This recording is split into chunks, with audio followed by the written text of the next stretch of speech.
ये parcel scan machine में डाल दो।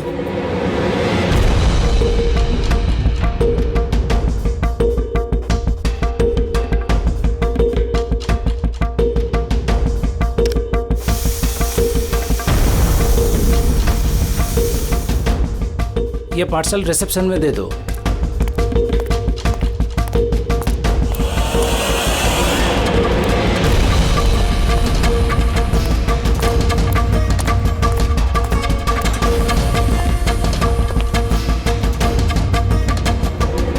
ये लीजिए।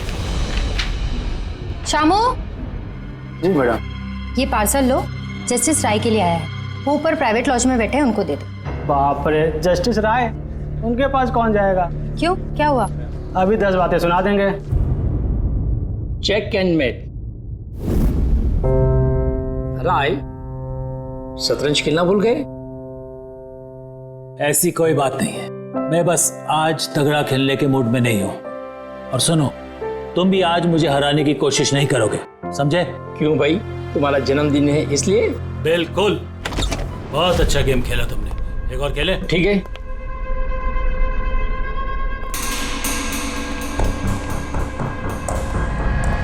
हेलो सर, राय सर। क्या है? हैप्पी बर्थडे सर, आपके लिए पार्सल आया। ठीक है, रखो इधर,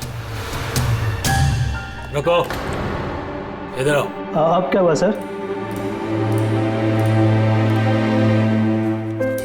ये लो। Thank you sir, thank you very much sir. Happy birthday sir. कुछ चाहिए तो बोलिएगा सर। ठीक है। उसने सोचा भी नहीं होगा डांट की जगह टिप मिलेगी। ये सब लोग ना मुझे घूसट और खड़ूस समझते हैं, लेकिन मुझे इससे कोई दिक्कत नहीं है। इनफैक्ट मुझे मजा आता है। अरे ये सब छोड़ो, पैकेट खोलो ना, क्या है?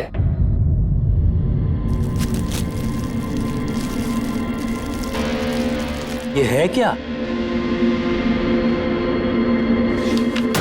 देश के सर्वश्रेष्ठ कानूनी दिमाग को सम्मानपूर्वक भेंट। कोई नाम नहीं?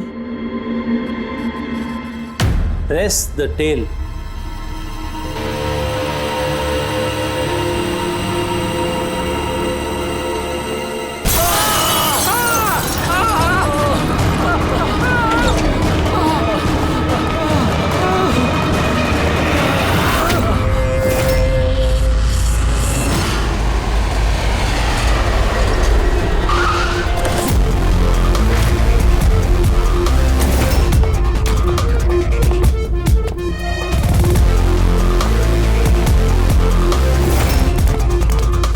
आपने कहा था बॉम्ब ब्लास्ट हुआ? हाँ सर, लॉन्च में सर। वो दोनों वहीं थे सर।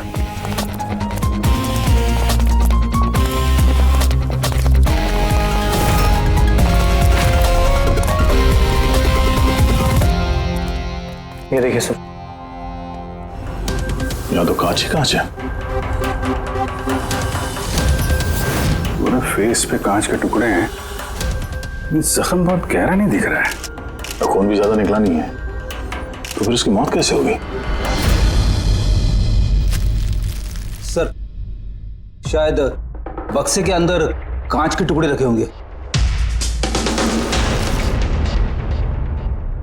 हाँ सर, इसमें एक कांच का शोपीस था। स्कैन करते वक्त गार्ड ने देखा था।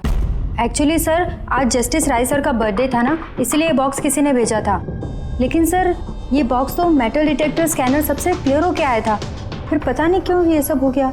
सर, हमारे ज़्यादातर क्लाइंट्स हाई प्रोफाइल जजेस और लॉयर्स हैं, और उनमें से ज़्यादातर ऐसे हैं जिनकी जान को खतरा है, इसलिए हम उनकी सिक्योरिटी और प्राइवेसी का पूरा ख्याल रखते हैं सर। तो आज क्या हुआ? हाँ? सर, प्रेस द टेल, क्या है ये? जो कुछ इस बॉक्स में होगा शायद उससे रिलेटेड है। ये पार्सल तो जस्टिस राय के लिए था। ये जस्टिस लाल बिना वजह मारे गए। शॉपथन, अब ये ऑनलाइन शॉपिंग की गई है। चारों तरफ कांच बिखरे हैं। इन लोगों का कहना था कि धमाका हुआ है, पर अगर पैकेट के अंदर कांच था तो धमाका हुआ कैसे? और अगर यहाँ पे बॉम्ब ब्लास्ट हुआ था तो फिर मेटल या प्लास्टिक के टुकड़े या फिर बारूद, कुछ तो होना चाहिए था। ऐसा कुछ भी नहीं यहाँ पे। एक काम करो, ये बॉडी और ये कार्ड इसको फॉरेंसिक लैब में भेज दो। और पूर्वी, ये जस्टिस राय का मोबाइल फोन चेक करो। मेटल डिटेक्टर वहाँ, स्कैनर वगैरह तो सब है। अगर पार्सल में बॉम्ब था तो डिटेक्ट कैसे नहीं होगा? सर पार्सल में ऐसा कुछ था ही नहीं साहब, मैंने ध्यान से देखा था। और स्कैनर मशीन में साहब सिर्फ कांच का सामान ही दिख रहा था। अच्छा, इस स्कैनर की फुटेज स्टोर तो होती होगी? हाँ सर, फुटेज 24 घंटे तक सेव रहती है और उसके बाद अपने आप डिलीट हो जाती है। ओके, वो फुटेज देख सकते हैं हम लोग?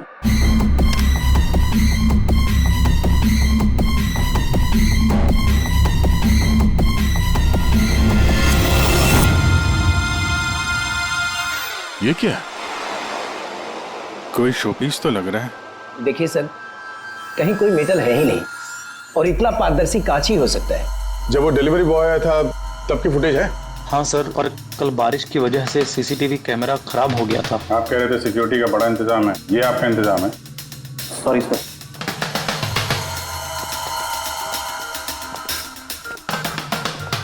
अब दे के हमारे पास यही एक सुराग बचा है, वो कुरियर आईडी बस। चलो, एक छोटा सुराग तो हाथ लगा। बाकी फॉरेंसिक लैब में साड़ों के साथ भी कुछ ना कुछ जरूर ढूंढ निकालेंगे।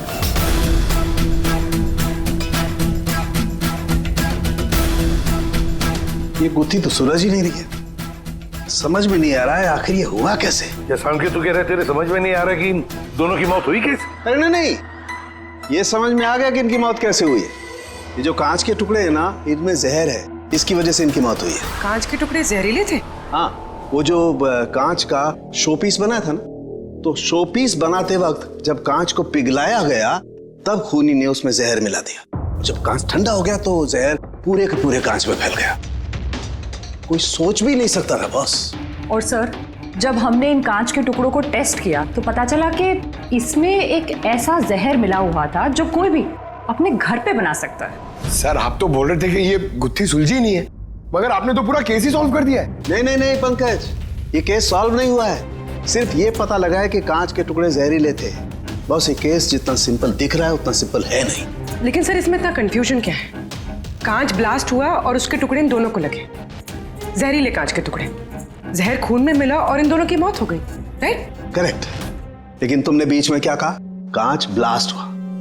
अब सवाल यह है कि कांच ब्लास्ट कैसे हुआ? जब इसमें कोई विस्फोटक नहीं है, किसी किस्म का कोई केमिकल नहीं मिला है, तो ये ब्लास्ट हुआ कैसे? फोरेंसिक सर्जन कौन है? मैं हूं। तो फिर तुम बताओगे ना। फॉरेंसिक एक्सपर्ट हूं, जादूगर नहीं हूं। अच्छा, समझ में नहीं आ रहा तो जादूगर नहीं हूं। सर, इन जहरीले टुकड़ों के अलावा हमें एक और चीज मिली है। क्या?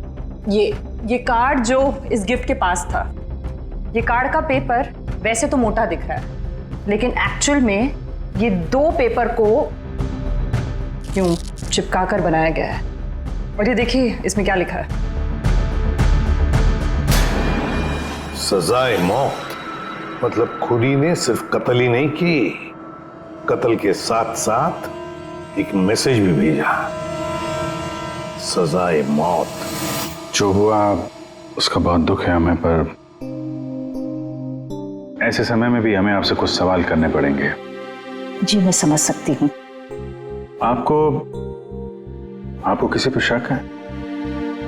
जी, मेरे पति कानून पर सख्त और न्यायप्रिय इंसान थे, तो जाहिर सी बात है कि ऐसे इंसान के लाखों लोग दुश्मन हो सकते हैं। वो अपराधी जिनको इन्होंने सजा दी थी, वो वकील जो इनकी सख्ती से बहुत परेशान थे और इनके फैसले से नाखुश भी। आए दिन उन्हें धमकियां भरे फोन आते थे और लेटर्स भी, पर इन सब के बावजूद भी वो अपने आप पर गर्व महसूस करते थे। उन्हें लगता था कि उनकी ईमानदारी का ये इनाम था। आई एम सॉरी, इससे आगे मैं और कुछ आपको बता नहीं पाऊंगी, पर हाँ, आनंद आपको सब कुछ बता देगा। आनंद? आनंद कौन है? आनंद इनका पर्सनल असिस्टेंट है। कहाँ मिलेंगे मिस्टर आनंद? वो मेरे पति के चेंबर में ही ऊपर बैठकर काम कर रहे हैं। आप चाहे तो उन्हें मिल सकते हैं। मिस्टर आनंद, जस्टिस राय पे बहुत सारे हमले हुए थे, बहुत लोग दुश्मन थे उनके। क्या जानते हैं इनके बारे में आप? सर, उनको धमकी देने वाले लोगों की कमी नहीं थी। अच्छा, ऐसे कितने लोग थे जिन्होंने जान से मारने की धमकी दी थी? अनगिनत। उनकी धमकियों को ट्रॉफी के जैसे संभाल कर रखते थे। एक मिनट सर। धमकी भरे लेकिन ये पत्थर और स्याही क्यों? कई साल पहले किसी ने खिड़की से पत्थर फेंका था। ये रही उनकी ट्रॉफीज। ये सचमुच ज्यादा है। लोग उन्हें बहुत सख्त समझते थे, लेकिन सच पूछो तो सर बड़े ईमानदार और न्यायप्रिय थे। यहाँ तक वकील भी उनसे डरते थे और अपराधी उनके नाम से कांपते थे। धमकी भरे खत तो ठीक है, लेकिन ये पत्थर और स्याही क्यों? कई साल पहले किसी ने खिड़की से पत्थर फेंका था तो सर ने पत्थर भी रख लिया था। और ये स्याही की बॉटल? अरे सर ये तो कुछ ही महीने पहले की बात है।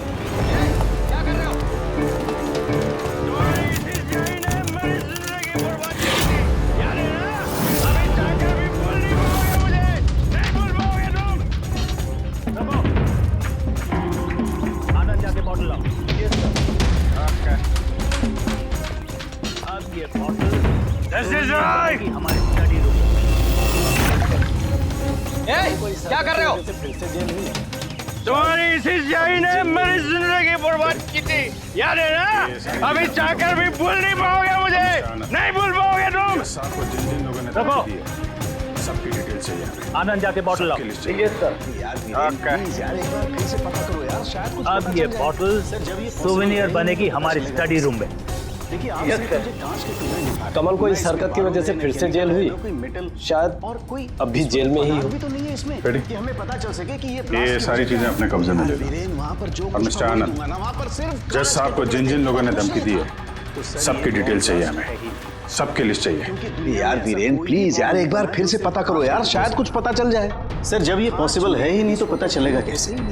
देखिए आप सिर्फ मुझे कांच के टुकड़े दिखा रहे हैं, ना इसमें बारूद है, ना केमिकल है, ना कोई मेटल और कोई विस्फोटक पदार्थ भी तो नहीं है इसमें कि हमें पता चल सके कि ये ब्लास्ट की वजह क्या है। यार वीरेन वहां पर जो कुछ था वही दूंगा ना, वहां पर सिर्फ कांच के टुकड़े थे और कुछ नहीं था। तो सर ये बॉम्ब ब्लास्ट है ही नहीं, क्योंकि दुनिया में ऐसा कोई भी बॉम्ब नहीं बना है जो सिर्फ कांच के टुकड़ों से बना हो। कांच में विस्फोटक गुण होते ही नहीं है सर, ट्राई टू अंडरस्टैंड। मुझे मालूम है कांच में विस्फोटक गुण नहीं होते, लेकिन वहां पर ब्लास्ट हुआ है, ब्लास्ट में सिर्फ कांच के टुकड़े मिले और कुछ मिला ही नहीं है यार। तो सर आई विश कि आप ये केस जल्द से जल्द सॉल्व कर लें, ताकि हमें भी तो पता चले कि ये ब्लास्ट हुआ कैसे। सर आप लोग कांच के गुणों के बारे में बात कर रहे हैं ना? मैं ऐसी किसी को जानती हूँ जो हमारी हेल्प कर सकती है। ग्रेट सर उसको हर तरह के कांच के बारे में पता है। आई थिंक हमें एक बार उससे मिल लेना चाहिए। मिलते हैं तारिका, तुम जिससे कहोगी उससे मिलते हैं। बस मुझे सिर्फ ये पता करना है कि आखिर ये ब्लास्ट हुआ कैसे।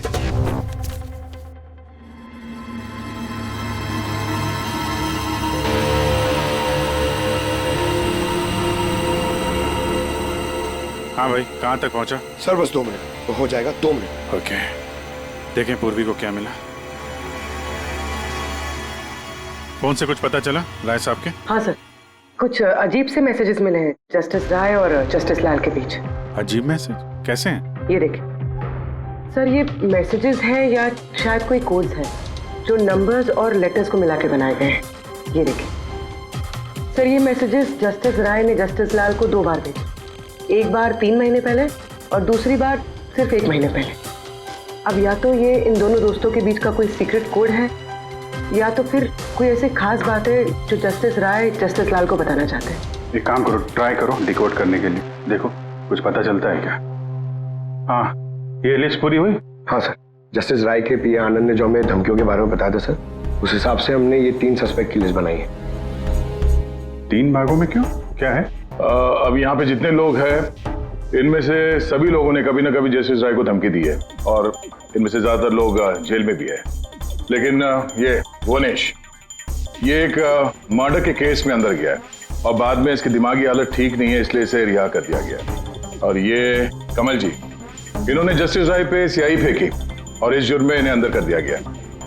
फिलहाल ये कहाँ पर है उसकी कोई जानकारी नहीं है। सर ये दूसरी लिस्ट जो है इसमें से ये 3 लोगों को सजाए मौत दी हुई है सर जस्टिस ने, और ये अभी भी जेल में अपनी सजा काट रहे हैं। 3, ये चौथा, ये कौन है? सर ये है किशोर जी, इनके बेटे को जस्टिस ने 3 साल की सजा दी थी सर, और न्यूज़ में एक आर्टिकल आई थी कि ये सजा ज़्यादा देने की जरूरत नहीं थी और इस वजह से वो शायद डिप्रेशन में होगा और उसने अपनी आत्महत्या कर ली सर। तो इस किशोर के पास अच्छी खासी वजह है बदला लेने की।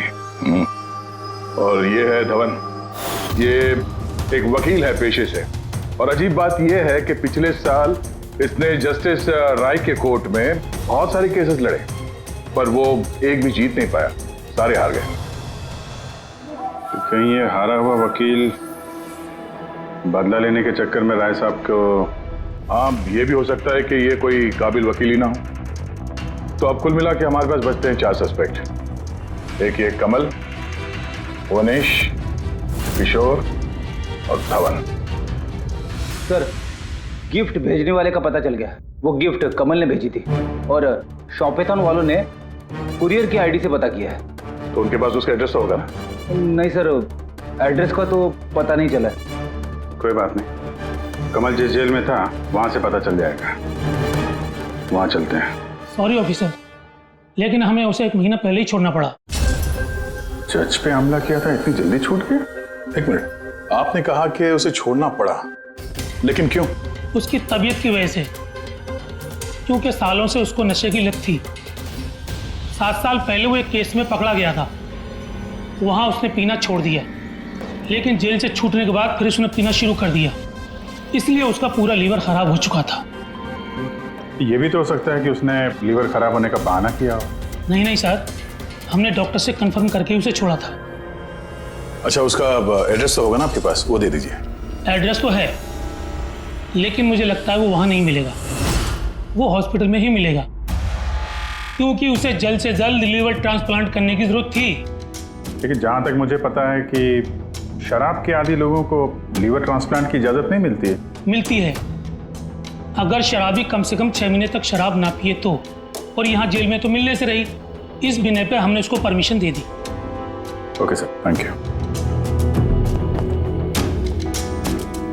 अगर ऐसा है तो अपनी जान बचाने के लिए उसने कहीं ना कहीं किसी हॉस्पिटल में रजिस्ट्रेशन तो करवाया ही होगा। एग्जैक्टली। और ये कोई छोटा मोटा इलाज तो है नहीं जो कहीं भी हो जाए। शहर में गिने चुने हॉस्पिटल है जहाँ पे ट्रांसप्लांट हो सकता है, वहीं ढूंढते हैं इस कमल को। अरे तारिका, ये तुम कहाँ ले आए भाई मुझे? मैंने तो सोचा तुम किसी ग्लास फैक्ट्री में लेके जाओगी। बट एनीवे, ये जो कुछ भी है ना, है बड़ा खूबसूरत। शुक्रिया।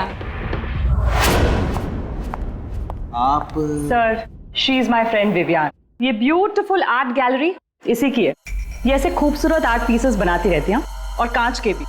And Vivian, he is doctor Salunkhe. Hello. अच्छा यार, वी नीड योर हेल्प। हमें कांच और कांच की चीजों के बारे में इंफॉर्मेशन चाहिए, एक मर्डर मिस्ट्री सॉल्व करने के लिए। श्योर। अच्छा विवियन, ये सारी चीजें आप ही ने बनाई हैं? जी। ऑब्वियसली आप ही ने बनाई होंगी, लेकिन कैसे? बहुत आसान है। वैसे तो ज़्यादातर चीज़ें कांच को पिघलाकर बनी है। प्रोपेन टॉर्च से कांच पिघलाया जाता है और उसी पिघलाए हुए कांच को मनचाहा आकार दे दिया जाता है। अच्छा हाँ, ये एक एक्सरे इमेज है कांच के शोपीस का, लेकिन सरप्राइजिंग बात ये है कि ये पूरा ब्लास्ट हो गया। Do you think it's possible? इसका आकार तो बूंद जैसा है, लेकिन समझ में नहीं आ रहा कि ये है क्या। विवियन, एक बार जरा फिर से देखो गौर से, शायद कुछ ऐसी चीज हो जो तुमने अभी तक देखी नहीं। एक मिनट, इसकी नोक देख रहे हैं आप लोग? ये जानबूझकर बनाई हुई तो नहीं लगती। I mean, जिसने भी इसे बनाया है उसने कांच को पिघलाकर बहुत जल्दी उसे ठंडा कर दिया है, बिल्कुल तुरंत, जिससे कि ये कांच का आकार न केवल बूंद के जैसा रह गया है, बल्कि इसकी नोक पतली, लंबी और नाजुक हो गई है। Thank you so much for your help. कांच को पिघला करके ठंडा कर दिया गया, तुरंत तुरंत, जैसे वो बूंद बनी। My God. तारिका, हमें लैब में चलना है तुरंत, फौरन। और हाँ, वो विवियन, हमें आपकी वो प्रोपेन टॉर्च चाहिएगी प्लीज।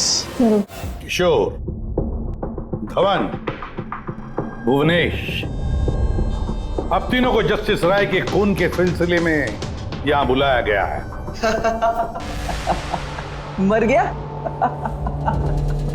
बड़ा भगवान बनता था, लोगों के जिंदगियों का फैसला करता था। चलो अच्छा है, अब मर गया। सर, इसे देख के तो लगता है कि ये दिमागी हालत से ठीक नहीं है। हो सकता है नाटक कर रहा हो। असाइलम की अटेंडेंस स्लिप है इसकी।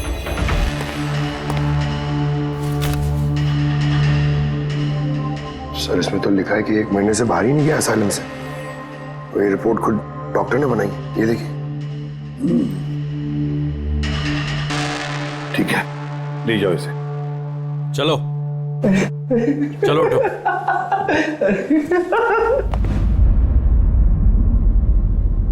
खुश तो आप भी होंगे ना जस्टिस राय की मौत से? देखिए, मैं मानता हूं कि मेरे बेटे ने गलती की थी, गलत संगत में पड़ गया था वो, लेकिन न तो उसका गुनाह इतना बड़ा था और न ही उसकी उम्र कि उसे माफ न किया जा सके। और फिर अगर सजा देनी ही थी तो कम सजा दी जा सकती थी उसे, लेकिन जस्टिस राय ने ऐसा कुछ नहीं किया, जिसकी वजह से आपके बेटे ने आत्महत्या कर ली। जी। और आप जस्टिस राय को उसका जिम्मेदार मानते हैं? बिल्कुल मानता हूं, और मैं खुद को भी जिम्मेदार मानता हूं। शायद मेरी अपनी परवरिश में कोई कमी रह गई थी। और धवन जी, आपने पिछले साल में जस्टिस राय के कोर्ट में 17 केसेस लड़े हैं और आप 17 के 17 केसेस हार गए। आपको भी गुस्सा आया होगा, इसलिए आपने तो इस वजह से मैंने उनका खून कर दिया, ऐसा सोच रहे हैं आप? इससे बचकानी सोच कोई हो ही नहीं सकती। इस वजह से कोई किसी का खून करता है क्या? इस जजमेंट की वजह से आपके क्लाइंट्स आपको छोड़कर चले गए, वकील के तौर पर आपकी बदनामी हुई। जस्टिस राय ने ना सिर्फ आपके खिलाफ जजमेंट दी, बल्कि आपके प्रैक्टिस के खिलाफ, आपकी वकालत के खिलाफ जजमेंट दी। सर, मैं मानता हूं आपने जो कुछ भी कहा सच है, लेकिन इससे यह कतई साबित नहीं होता कि मैंने उनका खून कर दिया है। धवन जी, साबित नहीं हुआ तो क्या हुआ? हो तो सकता है ना। देखिए सर, मेरी इतने सालों की प्रैक्टिस है, इस पेशे में कोई नया नहीं हूं मैं। सर, मैंने इतने सालों तक मेहनत करके बहुत नाम कमाया है, लोग जानते हैं मुझे। और सर, जिस वक्त जस्टिस राय का खून हुआ, उस वक्त मैं कहां था, क्या कर रहा था, किसके साथ था, इन सब बातों का ब्यौरा दे सकता हूं मैं, वो भी गवाहों और सबूतों के साथ। एक बात मत भूलिए धवन जी, खून एक पार्सल की वजह से हुआ है, और जिस वक्त खून हुआ उस वक्त खूनी वहां पर मौजूद नहीं था, समझे आप? इसलिए आपके गवाह और आपके सारे सबूत हमारे लिए कोई मायने नहीं रखते। आप सिर्फ भूलिएगा मत कि जब तक ये केस सॉल्व नहीं होता, आप हमारे शक के दायरे में हैं।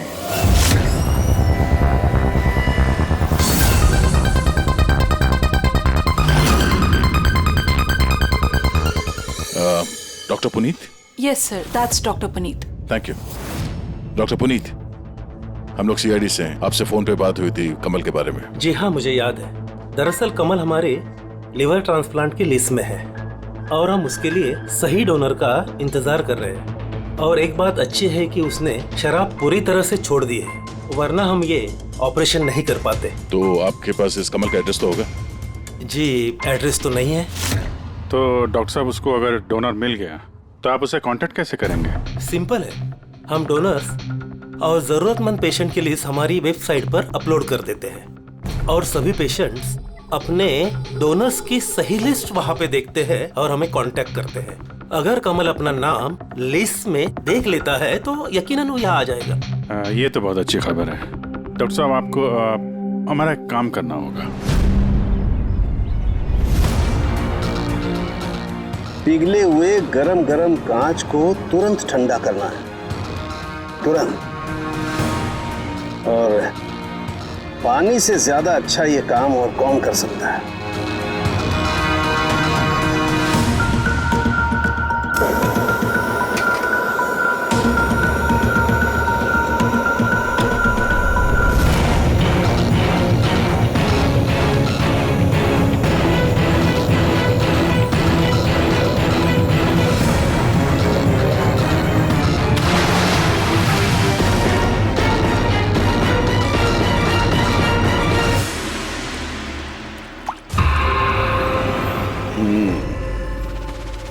तो ऐसे बनी ये कांच की बूंद, लेकिन जस्टिस राय की जिस बूंद से मौत हुई थी वो तो काफी बड़ी थी।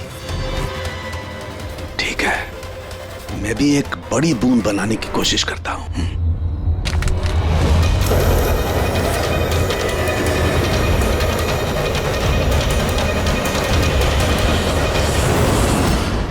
ये कोड्स आखिर है क्या? कुछ पता ही नहीं चला। My God!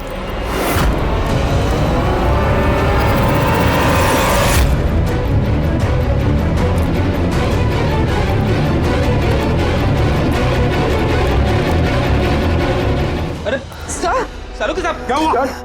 सर क्या हुआ सर? सर ये सब हुआ कैसे? कहीं आप बॉम्ब तो नहीं बना रहे थे? हाँ, क्या? बॉस, वो जस्टिस राय को और जस्टिस लाल को जिस तरह के बॉम्ब से मारा गया ना, मैंने पता कर लिया बॉम्ब किस तरह से बनाया गया। बहुत आसान है। वो कैसे सर?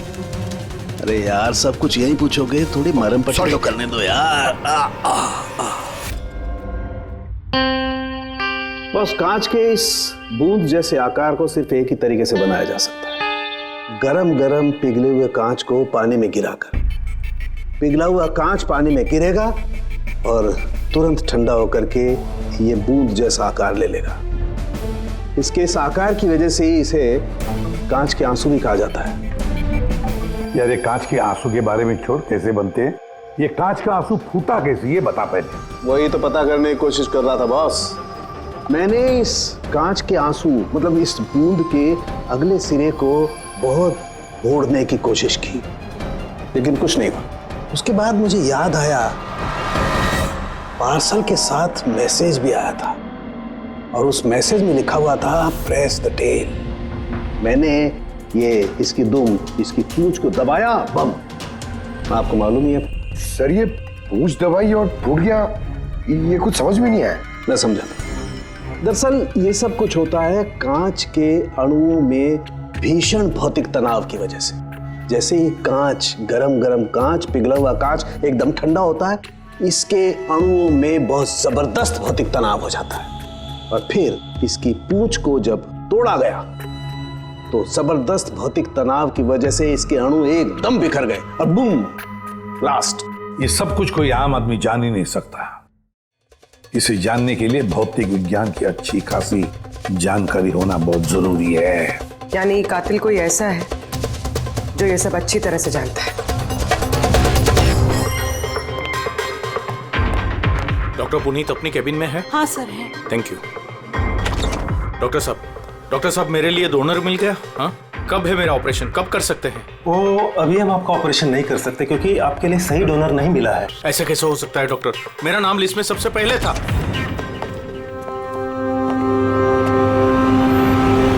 देखिए, मेरी सजा काट चुका हूँ पूरी तरह से, फिर आप लोग मुझे कहाँ लेके जा रहे हैं? मैंने ऐसी कोई गलती भी नहीं की है। जस्टिस राय का खून हो गया है। क्यों किया खून? जस्टिस राय का खून? लेकिन मैंने कुछ नहीं किया।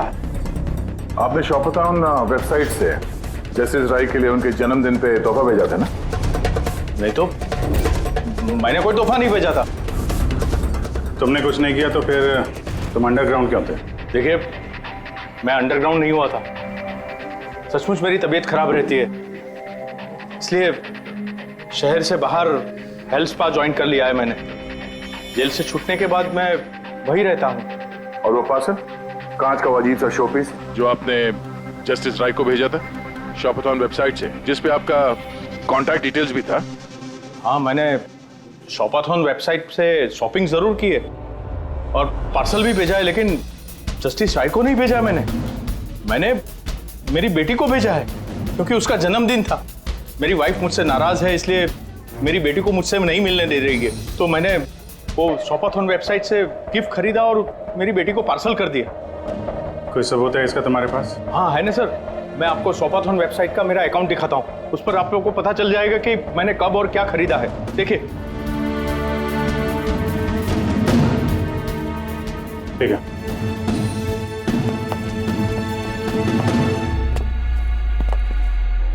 ये आदमी तो वाकई सच बोल रहा। इसने तो वो गिफ्ट अपने बेटी के लिए खरीदा था, और वो भी जस्टिस राय की मौत के 2 हफ्ते पहले।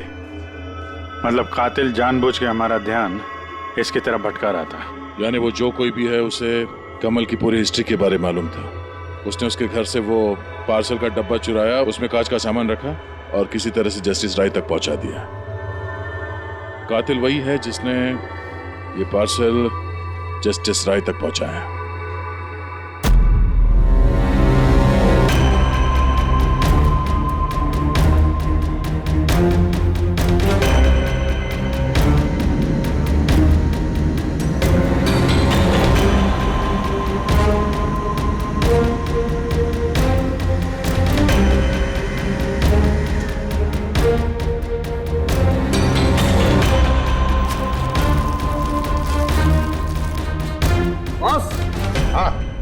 एक मिनट जरा, तो से देखो, इस एड्रेस के नीचे की तरफ एक और एड्रेस, और ये दोनों पते अलग अलग हैं। डैम इट, एक सुराग मिला था वो भी गलत निकला। मतलब कमल बेकसूर है। बस मैं इस कागज को लैब में ले जाकर के अच्छी तरह से चेक कर लेता हूँ। ठीक है सर। सब मिल गया। एक सबूत गया तो दूसरा मिल गया, कोड डिकोड हो गया। कोड में क्या है? सर वो कोई कोड्स नहीं है, सिंपल मैसेजेस है। उन दोनों डेट्स पे जब जस्टिस राय ने जस्टिस लाल को मैसेजेस भेजे थे, उन दोनों डेट्स पे दो बातें कॉमन थी। कौन सी बात? सर पहली बात, उन दोनों डेट्स पे दोनों जजेस में से एक शहर से बाहर था, और दूसरी बात, उन दोनों डेट्स पे संडे था।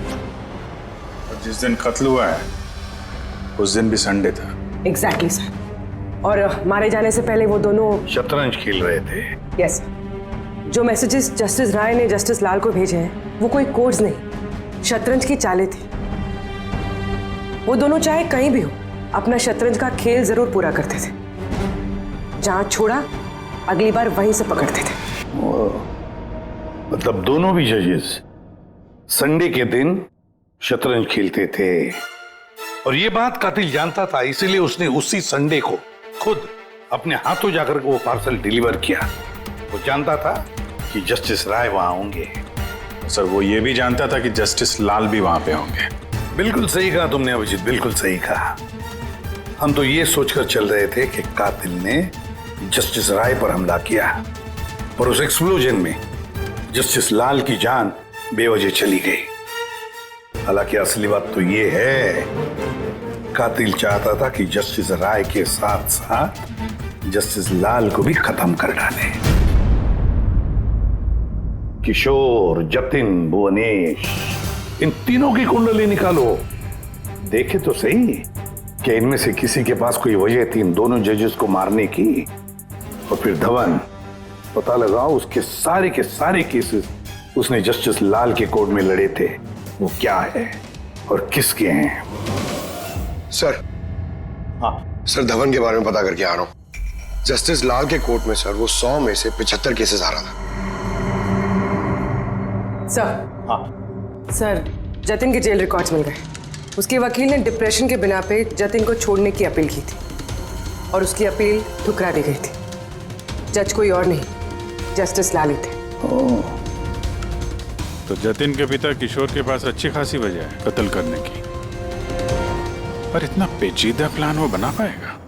वही तो सर, किशोर एक स्कूल टीचर है, उसे कैसे पता होगा कि कांच के आंसू से किसी की जान जा सकती है? ये तो इस बात पर निर्भर है कि ये किशोर मास्टर जी स्कूल में कौन सा विषय पढ़ाता है। पता लगाओ ये कौन सा सब्जेक्ट पढ़ाता है स्कूल में। रही बात धवन की, उसके पास तो एलिबाई है, तो बस इन दोनों के एलिबाई फिर से चेक करो अच्छी तरह से। बच्चों, आज मैं तुम्हें एक नया एक्सपेरिमेंट सिखाऊंगा। जानते हो किसका? कलर्स का एक्सपेरिमेंट। रेडी? ये देखो, दूध है। अब मैं इसमें डिफरेंट कलर्स के एक एक ड्रॉप डालूंगा।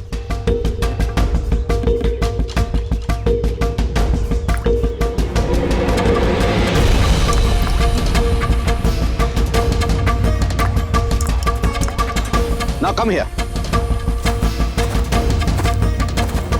देखो बेटा, अब जब मैं ये बर्ड इसके अंदर डालूंगा तो तुम्हें देखने को मिलेगा कि अणु किस तरीके से प्रक्रिया करता है। देखो,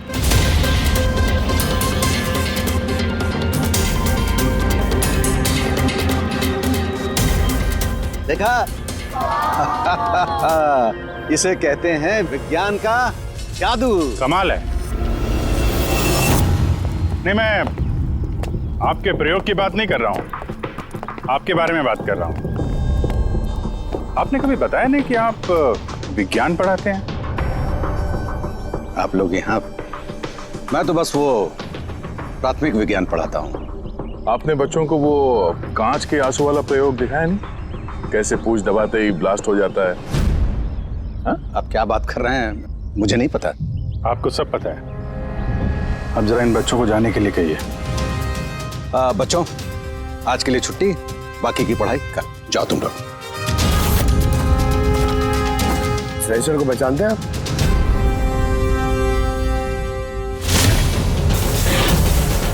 रविवार याद है आपको, जिस दिन टीचर पेरेंट मीटिंग थी? और उसी दिन जस्टिस लाल और जस्टिस राय का खून भी हुआ था। उस दिन आप आए नहीं थे, एब्सेंट थे। इस केस में जिन लोगों पे हमें शक था उनकी एलिबाइज, यानी कत्ल के वक्त वो कहाँ थे, किसके साथ थे, उसका पूरा ब्यौरा सबूत के साथ हमारे पास है, सिवाय आपके। रविवार को आप कहाँ थे? मैं घर पे ही था। मेरी तबीयत नहीं ठीक थी, इसलिए मैं जा नहीं पाया। झूठ। आप घर पे नहीं, क्लब हाउस में थे। जस्टिस राय को वो पैकेज डिलीवर करने गए थे। अगर मैं मान लूं कि आप ठीक कह रही हैं, कोई सबूत है आप लोगों के पास? सबूत तो खैर अभी नहीं है। अच्छा, ये जो आप ये जो प्रयोगशाला यहाँ बनाया हुआ आपने, यहाँ पे जो बच्चों को दिखाते हैं, इसके अलावा कहीं प्रयोग करते हैं या यही जगह है? नहीं, बस यहाँ पे यही एक खुली बड़ी जगह है जहाँ मैं बच्चों को कुछ इंटरेस्टिंग प्रयोग बताता हूँ। अच्छा,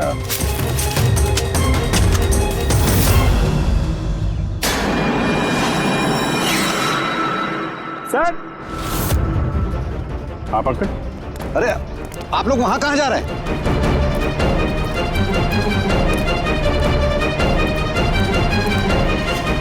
अरे ये क्या कर रहे हैं आप?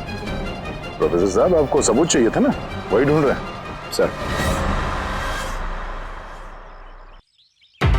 पहचान रहे ना इसे आप? ये तो एक टुकड़ा है, ऐसे बहुत सारे टुकड़े यहाँ मिलेंगे अगर यहाँ पे आसपास खोदा गया तो। ये आपको भी पता है। ये कोई साधारण कांच के टुकड़े नहीं है डॉक्टर साहब। आपने जो एक्सपेरिमेंट्स किए थे और जो प्रयोग सफल नहीं हुए, आपने उन कांच के टुकड़ों को लाकर यहाँ पर दबा दिया, है ना?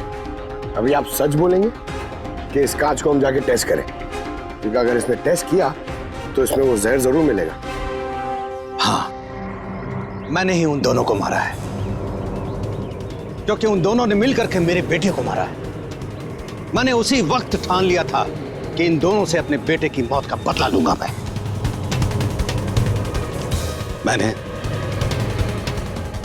मैंने इन दोनों पे निगाह रखना शुरू किया। एक दिन बच्चों के लिए इंटरनेट पे कुछ अनोखे प्रयोग ढूंढ रहा था मैं, तभी मुझे ये कांच के आंसू का प्रयोग मिला। मैंने सोच लिया कि अपने बेटे को इंसाफ दिलाने का यही एक तरीका है। मुझे पता था कि कमल जस्टिस राय पे स्याही फेंक चुका है और अभी अभी जेल से छूटा है। मुझे उसकी बेटी के बारे में भी पता था। मैं जानता था कि वो उसे बर्थडे गिफ्ट जरूर भेजेगा। अरे भाई साहब, ये भी लेना।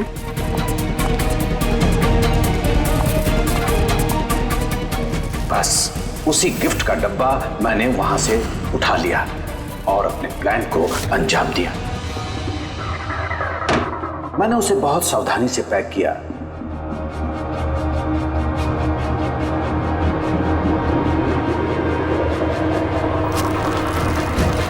और फिर डब्बे पे पुराने एड्रेस के ऊपर नया एड्रेस लगाया। फिर मैंने उन दोनों की मौत का सामान वहां पहुंचा दिया। मुझे जो करना था मैंने कर दिया। मैंने उन दोनों से अपने बेटे की मौत का बदला ले लिया, उसे इंसाफ दिला दिया। इंसाफ नहीं, सिर्फ बदला था, जिसे ना तो तुम्हारे मरे हुए बेटे की आत्मा को शांति मिलेगी और ना ही उन बच्चों को जो तुम्हें अपना गुरु मानते हैं। हाँ, तुम्हारे इस गलती से उन्हें सबक जरूर मिलेगी। अपनी बची हुई जिंदगी जेल में काटते हुए शायद आप भी अपना सबक सीख ही लेंगे।